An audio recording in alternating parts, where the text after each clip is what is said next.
Good morning and welcome back to your lofty program, State of the Nation, where we hasten the motions for national development. And like I do say, when it comes to national development, you're part of it. This morning we shall dwell on our capital city, which is Abuja, from where all the policies, guidelines, and the government of Nigeria takes place. If you haven't been to Abuja before, I can tell you this for free. Abuja is a beautiful city. I pride myself in being to at least 6 of the 7 continents on earth. And I can tell you this, Abuja is a beautiful city. We should be in the first 10. Forget about concrete jungles, where all you see are high-rises, mortar, concrete, and water view. Abuja is a beautiful city of trees and fauna, of proper design, and the only itch there might be you, the Nigerian that wants to make a mess of that proper design that we have on ground. But at the same time, I want you to keep it at the back of your mind that Abuja is a beautiful city. It has a master plan that we are going to adhere to, either we like it or not, because that beauty must be maintained. And in maintaining the beauty, you need the human factor to drive it. And that is why I have in the studio with me this morning my amiable brother, Mr. Iharo Atta, who happens to be an SSA to the Honorable Minister of the Federal Capital Territory. My brother, welcome to the program. Thank you very much, sir. Very wonderful morning, our good people of Abuja. Thank you. Thank you for honoring our invite, because I know it's a busy day. Abuja is a busy city, and then it takes everything and much more than you have. But like I said in my opening, that yes, Abuja has a master plan that is beautiful in its concept. But the thing is, it now boils down to you and I, the average Nigerian, how to maintain that beauty and keep the beauty there and improve on it. And then at the same time, adhere to that master plan that we have on hand. But unfortunately, I'm a true Nigerian. I don't delude myself. We on a regular basis, we go against this design that is fine that we have on ground. Please educate us. What are you doing to us so that we can maintain that element of beauty that we're talking about? But before we go ahead, let's quickly take a commercial break. Don't go away. Welcome back. We still have our guest with us, Mr. Iharo Atta, the SSA to the Honorable Minister of Federal Capital Territory. And I will reiterate my question to him again, that Abuja has a master plan that is beautiful. But the next thing is, you and I as Nigerians, how well do we manage it? How well do we want to keep that beauty? And how much of a hassle are you giving to the people that manage our Abuja to make sure this Abuja stays beautiful? My brother Iharo, my question to you is simple. How well are Nigerians responding to the master plan of Abuja? And what are you doing in that wise to keep them educated, to keep them guided along, and to keep them disciplined? I think the fundamental fact first is the beauty of a country, that if no matter what people say, no matter the opinion, the views they hold, we are among the very few countries in the world that have been able to tell ourselves very fundamental truth, that Lagos was already congested. Yes, of course. We know we've been badly bordered by Ogun, bordered by Oyo State, as well as on the other part, the Atlantic Ocean is not doing us any good for expansion. That's so right. we need to get a new capital city. Of course.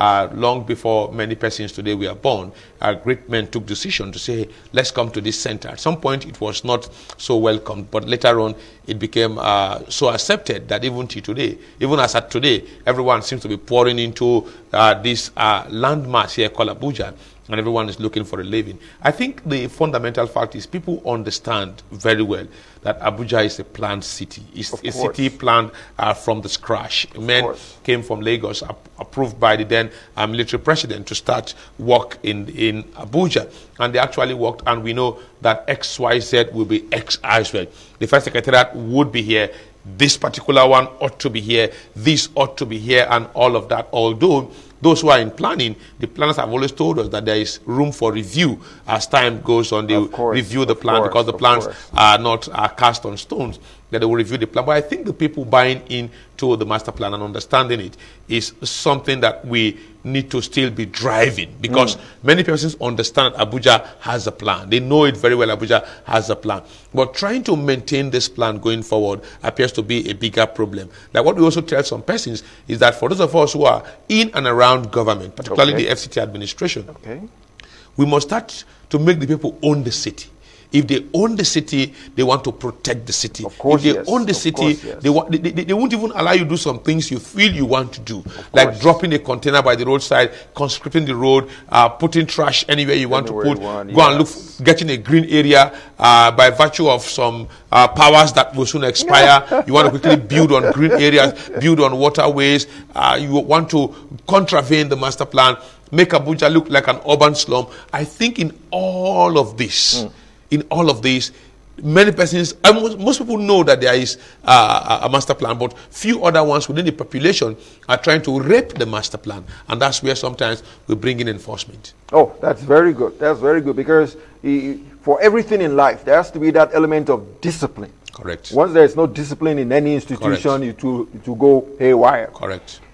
Let me now talk in terms of one thing that is happening in Abuja that has to change with time. There are still pockets of shanties in Abuja. Correct. And I guess these pockets were there because the people, at least there were some people living in Abuja. What we call Abuja now belonged to some people prior. And then I guess they've been settled, they've been resettled, they've been moved, they've been this. And at the same time, they are not moving.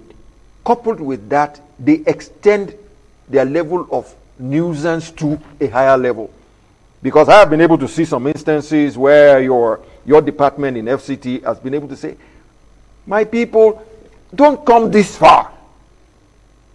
Stay that way until we get across to you and then resettle you properly. What are you doing in terms of all these shanties like we have in Utako, we have in Jabi, and the rest of them? No, I think we'll divide it into two here. Go ahead. There are the ones that are let me call them original shanties. Okay. They are the ones that are indigenous communities. Okay. Some of the communities have not been fully resettled. Some have not been properly compensated. Okay. So those ones are the ones who need resettlement and compensation here. Okay. And we are hoping that very soon, if all things being equal with enough resources, we can actually get them resettled and remodel those areas. While in some other areas as well, they are talking about integration. And I support that very clearly, because if you have indigenous people, you can integrate them by, instead of you to go and look for land somewhere else, you can rebuild the same area and take them back in some areas, although some of them will go for resettlement, where I think going forward here we can look at integration, but integration that will be like an urban renewal of their settlement. That's right. So that we can renew their settlement and actually give them a good sense of life. Then the other problem, which is what I think you're talking about, is the fact that some of these organic settlements, these indigenous villages, are expanding. And they're not expanding because they are largely indigenous. No. People put pressure on the locals to sell their lands. And when their lands are sold, you find people building, which is in contravention. And I have told people very clearly that the founders of Abuja, when they came here and saw that people were here, they took census of those who are the indigenes. That's right. And when they got those census, they know the indigenes, and they agree that the indigenes have right to resettlement and compensation. Of course. Aside the indigene, other persons don't have such rights. So when you come and buy lands from local chiefs and you start to erect structures, when the time comes for removal, we'll remove your property. Of course, it's very painful. Sometimes it looks somehow like something done in partiality, but that is just what the law says. The indigenous have special rights, but you don't enjoy such rights. So when you go there and you buy, we'll remove it. The same thing, that's what happened 2 weeks ago at Karamajiji when we got there. Many persons had built big houses on the rail, covering the entire access road to Kukuaba 2 rail station. They covered it, they built on it fully. And we told them we need to build the road. And they said, look, they have houses here that the indigenes sold to them. And the indigenes said they sold to them farmland, not land to build. Because they have small paper, food scrap sheet, they agreed, road farmland. So we got there and we told them you don't have right to compensation. That's right. We removed everything, opened it straight to create access road, parking lot and others for Kukwaba to train station. People felt very bad. They called me names. Some swear, some insult, some went to social media, say everything. But I'm very sure that when the roads, when the beautiful road is out and people can access, they will appreciate the train station from the way, they will be happier than what they will be happier and even forget the fact that some of them rain insults on me. But the fundamental fact is those indigenous. But what we are looking at as well is the indigenous community, some of them expanding. Minister gave us a marching order to take satellite image, which we took. We've looked at the settlement from the onset, what it was some 10 years ago, 5 years ago, and what it is now. And we are going to be cutting them across. The indigenous would not be touched because they are largely most times at the middle. Those who buy land at the fringes and everywhere, we are going to reduce them. It's going to be a big tax, particularly the ones around the airport road and the Bay Clinton Drive. We're going to be reducing them heavily. It's going to be something that is going to be very big here. We reduce them. It's not going to happen overnight. It's going to be systemic. No, it's already, well, we have already engaged with the chiefs, and we've told the chiefs that, look, lands have been sold wrongly, people have built, please stop selling. They say they don't sell, some persons sell around their community. So we're going to reduce that. We told the chief, we got the awards here. Very soon, by early next year, the machines will be rolling out. But it will be a very painful one. But people it has to be done. It has to be done. You can't. If you don't do that, you lose the city. That's true. You lose the city because most times some bad guys, very many bad guys come around. We still have the issue of shanties and bachas in most parts of the city. Even in Pape here, we have some very dangerous spots. Although we have been able to clear many of the bad spots around Pape here, we hope we could still do more in some of the bad spots. Clear them going forward. Let me throw you this question that is highly important because information is key in everything every human being is doing in life. Is the FCT throwing out enough information for the people? 1. 2. Are the people listening? Because there are some instances where people claim ignorance. We didn't know this. You surprised us. You didn't tell us before. We will have moved. All in the mode of creating sentiments and whipping up sentiments and then bringing a lot of emotional value into it. That will say, oh, why are they destroying these people's houses? But my question is simply that. How is the information dissemination? Is it proper? Is it full hills? That is 100% information is disseminated to these people. And honestly, if this kind of information is being disseminated, it should be widespread. So that even people that are not affected should be in the know. So I revert back to what I asked. Is the information being disseminated to the people affected on a regular basis? Well, no, I think we do that. But when you talk about adequate information or extreme information or total information, that one I would say is a little bit more subjective, and I will tell you maybe not as much as everyone expects. But I know for sure that for those persons who are affected, if you go around, you see red marks. Red marks is a caution sign that that's enough information for whoever owns that property that we're going to come there. And we will be coming there. So please stay off here. The general information, we try doing our best. In a world of information technology, where the world appears to be a global village with contending informations everywhere across the world, when you are putting your own there, you target your target audience, and you just hope that they consume the information and they are sincere to that information. Because if you look at Mpape and the areas we have been able to go and tell them this illegality cannot stand, we mark, we inform them, we go to press, good people like you bring it up as topical issues here. But those who are supposed to get involved, to leave, most times did not.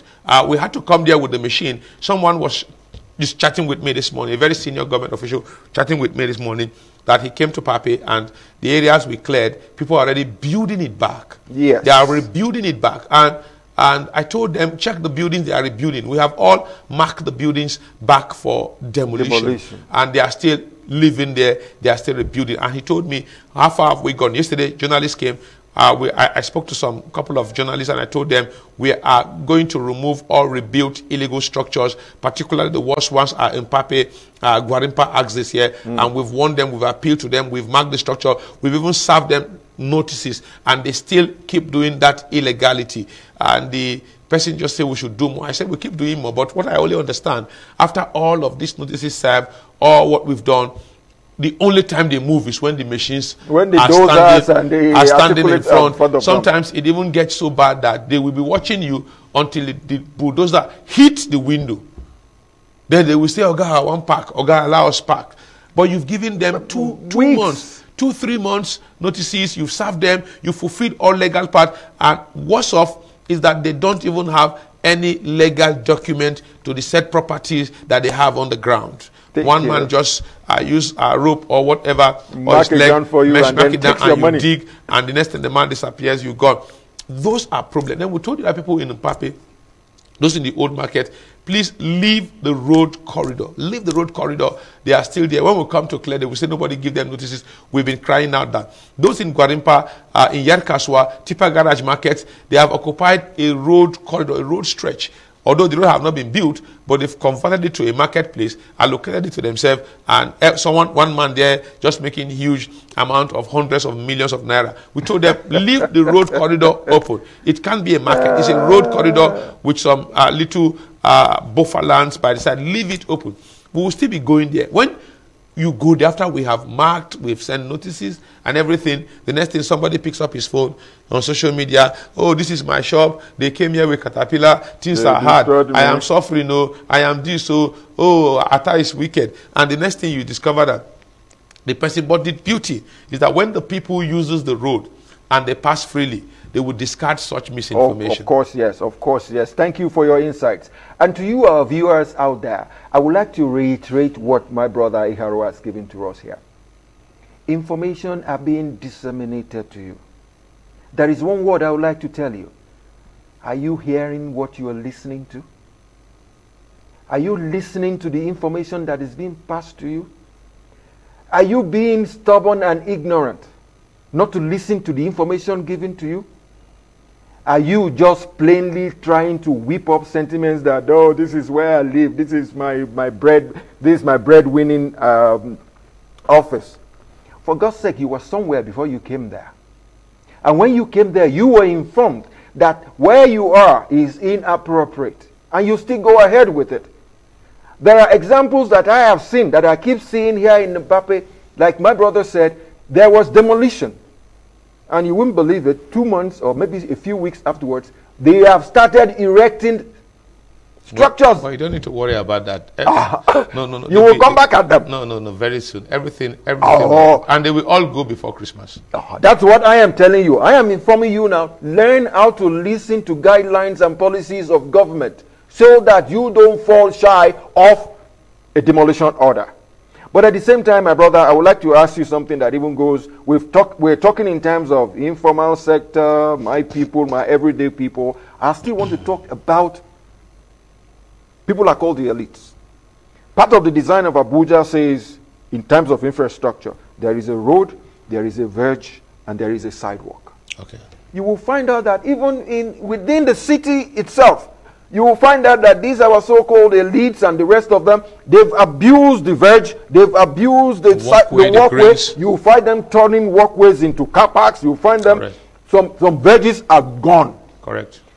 I guess if we can regularize the informal sector, we should be able to regularize the formal sector too. No, not even formal sector. I think everyone should just be within the law. Yeah, everyone of course, should yes, within the of course, law. yes. Whether you are the big man or the small man, everybody should obey with course, it. yes. Because if we do, that's why when we went out for the estate developers who are the big billionaires, yes, the very big billionaires, and we touched their properties, you could see the cry. And we will be doing that because most of the Abuja mass housing estates, they've sold out all the green areas. If you go to estate now, you won't see schools. You hardly see mosques, you hardly see churches, you hardly see playgrounds, you hardly see markets. As big as Gwarimpa Housing Estate, there's no market. So they depend largely on the road and maybe one village there. Because the entire space for market, the entire space for market in those entirety of Gwarimpa Housing Estate, as massive as it is, almost all have been given out when you go to other estates, you find that critical infrastructures like schools and others in some estates don't even exist at all. They've converted all to residential apartments. So when all of these are there, you discover that you'll be having some real big problems here. And we are going after them. Some people, even in Maitama, Asukura and others, they dumped their own construction waste on the road. Some of them even built some blockage of the walkway. Some of them will put green and tell you nobody will pass through. No walking, no stopping, no loitering. It's a walkway in front of your house. Of course, somebody must walk, somebody must loiter, and somebody must pass through. Your land starts after where your fence is. What is in front belongs to the FCTA and the public. Okay, my brother, at this juncture, please let us kindly take another advert. Welcome back. My brother, I would like you to encapsulate what we've been talking about this morning by giving your last word to Nigerians or Abujans about what to do and what you are going to do, because nothing is going to stop you. The Honorable Minister has given his word. He is a gentleman's gentleman, and I believe in people like that. Whatever they say, they mean it. And you being an arm of the Honorable Minister, what is your last word to Abujans? What they should do, what they should listen to, and when and where they should move? I think it's just an appeal to them to please, let's be a little bit sensitive to our city. Let's own the city. Let's actually drive the process of appropriate development of Abuja, so that we all together can own a beautiful city. Don't do what will actually paint the city in bad light. For those persons in areas where we have already removed and cleaned, please don't rebuild. If you rebuild, we are going to be removing them. And I'm serious, we'll be removing them before Christmas. I'm serious. I told somebody yesterday, there was a time I know some part of FCTA many years ago, they did demolition on Christmas Day.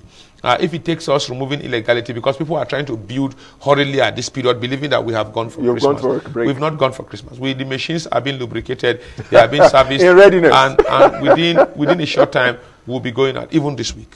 So please, I beg everyone to please try as much as possible to obey the law. Own the city. Don't throw trash everywhere.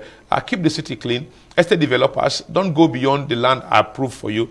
Don't sell out lands for worship places, land for green areas, land for playground and others. Don't sell it out to people to build houses. Let's ensure that we maintain a beautiful city that we all will be very much proud of. It's easy to condemn someone in and out of government here, but you who is in your little corner, please try and do something very well. For those we have served notices, we beg them to please start to move. The ones we can do, we'll do them between now and the end of the year. By next year, we'll be having so much massive removal of illegal structures. The Babambolas are not helping us. The Pantekas are not helping us. The Shanties are not helping us. Many criminal guys are hiding in this area. There are good people who are in Panteka. Good people there who are selling fairly used. But there are bad people, very many of them, who sell stolen goods. There are other persons there who are Babambola who dump refuse anywhere. So we are trying to do real heavy work here and actually hitting very dangerous criminal spots and illegal settlements. So we'll be doing more. But I know we can't finish all. I will be very work in progress. To admit that. But within the context and the time God gave us, the short time in office, we'll do the ones that we can do. For those who are hurt, sincerely, we are very sorry. We know how painful it is. But when you are buying those land from the locals, the thing you tell yourself is, before government come, I would have made my money. And go somewhere else. But when government is coming, you discover that house is addictive.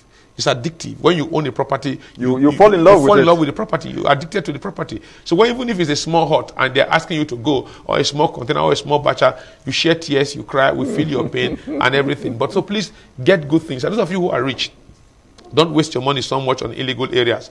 We had a case in Ido Seriki, where a particular property, from the value we look at it, will be about 200 million plus. You're kidding me? No, we brought everything down, because we told the person, you can't build something a Maitama type of house where we are removing other houses. We will leave your own. You can't leave your own. Impossible. You don't even have a paper. You don't even have a plan. You don't even have anything. So there's no approval for anything. If we touch the poor man's house, your own that is a big man's mansion on the same location, we'll bring it down, and so that the purpose of that particular area will actually be what the place will be used for. So I think it's just all.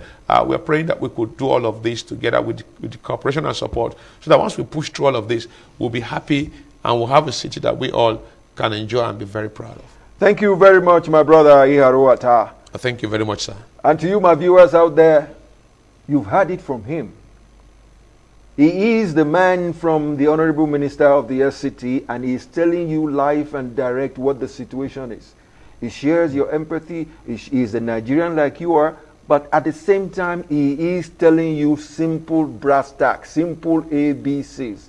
Kindly adhere to rules and regulations of the FCT, and it will be well with every one of us. My brother, I would like to say thank you for honoring. Thank you very much, sir. Thank you very much, sir. And to you, our viewers, don't go away. Our interview segment continues shortly.